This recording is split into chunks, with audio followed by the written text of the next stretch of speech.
Okey, hari ni alhamdulillah siapa di dalam bendahara ni. Lebih kurang dalam setengah jam boleh ke? Pada peminat-peminat kita boleh sila hadir. Alhamdulillah, hari ni kita gori. Habis jual ke apa? Jual gua pisang. Boleh marilah. Pakat mari gambar-gambar. Bawa. Dalam 70 sabar. Wow. Hok baru. Stand by nak pergi makan apa itu? Studio baru otomotif. Boleh beli. Studio baru otomotif ya. Bismillah.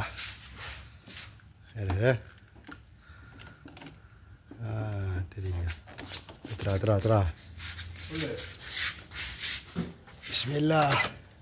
Hidup ni. Alhamdulillah. Dah ni pukul 11.25. Kita gerak kita bendahara. Alhamdulillah. Beginilah suasana kita pagi ni. Sebelah kita ni Kak Yah. Kak Yah ni Kak Yah ni raya guting. Manggi.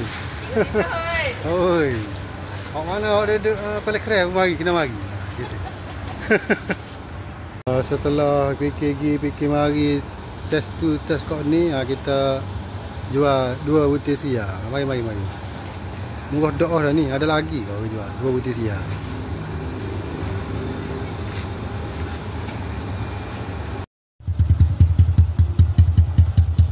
Okey, alhamdulillah. Hari ni alhamdulillah boleh start niaga di Taman Bendahara. Jadi di sinilah tempat saya mula-mula niaga dulu, bukan di sini tapi di sana. Di situ dapat kata timur tu. Bila turun mari saya ada di sini. Tengok ada tu.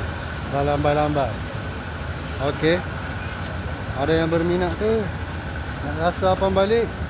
Nak buat catering, nak rasa dulu. Untuk buat tepeh boleh telefon nombor saya di sini. Okey. Jadi lupa lagi satu.